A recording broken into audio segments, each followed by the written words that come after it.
నమస్తే, welcome to Y news.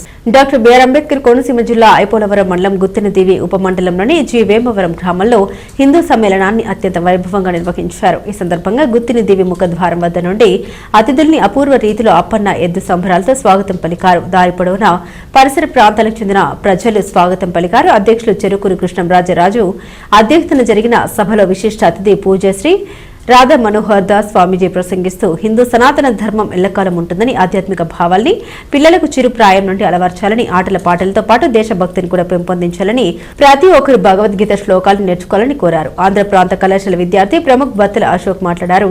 కులాలు, ప్రాంతాలు, రాజకీయాలకు అతీతంగా మనమంతా హిందువులం అనే భావనతో జీవించినప్పుడే ధర్మ పరిరక్షణ సాధ్యమన్నారు. దేవాలయ సంరక్షణ, ధర్మ పరిరక్షణ కోసం హిందువులంతా ఐక్యంగా నిలవాలని పిలుపునిచ్చారు. మాతృమూర్తి కంతేటి సునీత రామలక్ష్మి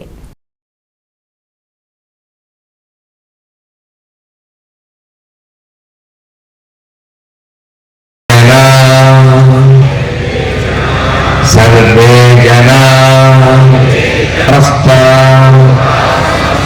सुखिनो भवन्तु।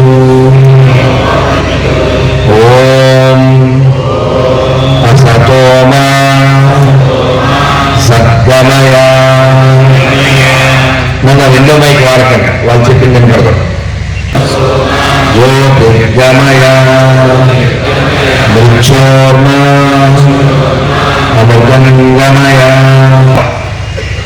ఒక్క గొప్ప వ్యక్తి, అప్పటికి లోకానికి ఆయన తెలీదు, కానీ ఇప్పుడు లోకం అంతా మన గురించి తెలుసుకోవడానికి కారణమైనటువంటి వ్యక్తి డాక్టర్ పరమ పూజ్య కేశవ్ బలిరామ్ హెగ్డేవార్. ఇక్కడ కనబడుతున్నారు కదా, వారు ఒక నినాదం ఇచ్చారు 100 ఏళ్ల క్రితం. నేను చెప్తాను, మీకు తెలుసుంటే పూర్తి చేయండి. డాక్టర్ జీ కా క్యా సందేశ్, అందరికీ తెలియదు కాబట్టి చెప్తున్నా. డాక్టర్ జీ కా క్యా సందేశ్ అని అన్నప్పుడు హిందూ ఓం కా హిందూ దేశ్ అని చెప్పండి. డాక్టర్ జీ కా క్యా సందేశ్, హిందూ ఓం కా హిందూ దేశ్. డాక్టర్ జీ కా క్యా సందేశ్. సార్ ప్రసాదం ఏం చెప్తున్నారు? బడిలో లడ్డూలు పంచితే ఏ పిల్లవాడైనా తింటారు. ఆ పిల్లవాడు అడిగాడు, ఎందుకు ఇస్తున్నాను లడ్డూలు? ఈరోజు విక్టోరియా మహారాణి పుట్టినరోజు, అందుకని ఇస్తున్నామన్నమాట. ఇది నా దేశం, నా భారతదేశం, నా హిందూ దేశం. ఈ విక్టోరియా రాణి ఎవరు? ఆవిడ పుట్టినరోజు ఎక్కడే నువ్వు జరుపుకోవాలి. ఇది నా జాతికి కళంకం, ఇది నా జాతికి అవమానం అని ఒక 10-12 ఏళ్ల పిల్లవాడు ఆ లడ్డు నేరకేసుకుంటాడు.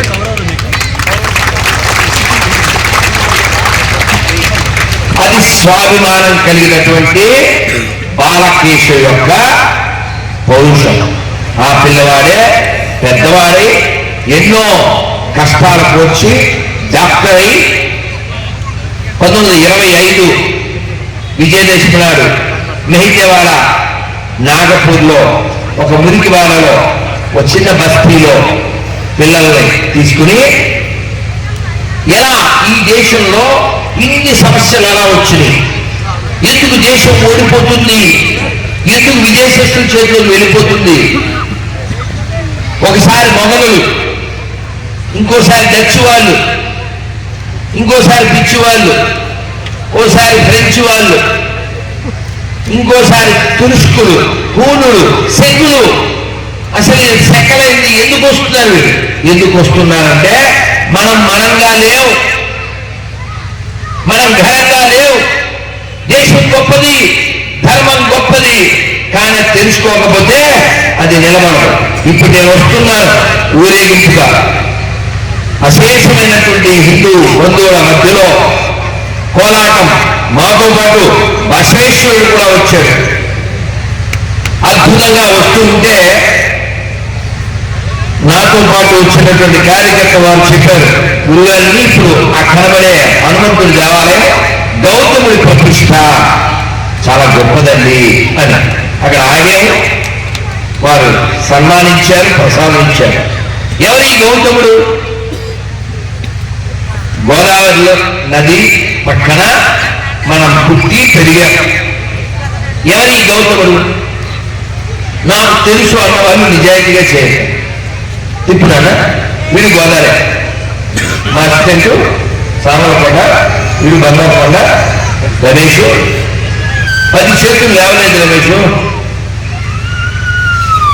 శ్రీ గోదావరి ఇక్కడ రావడానికి కారణం ఎవరు? గౌతముడు. గోదావరికి మరో పేరు గౌతమి. ఆయన తపస్సు చేశాడు.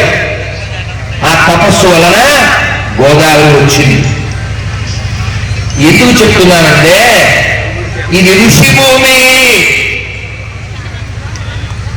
ఒక గౌతముడు, ఒక విశ్వామిత్రుడు, ఒక వశిష్ఠుడు, ఒక అంగీరసుడు, ఒక్కరు కాదు, ఇద్దరు కాదు, వేల మంది ఋషులు. మనం గుడికెళ్తే నీదేం చేస్తాడు ఎవరు అడగడు. సార్ గోత్రం చెప్పండి అని అడుగుతారు. ఆ గోత్రాన్ని చదువుతారు. గోత్రం దేనికి సంబంధించో తెలుసా? ఒక ఋషికి. తుపాకులతో పేలుస్తారు, కొన్ని వేల మంది దాంట్లో ప్రాణం కోల్పోతారు. మన వాళ్ళు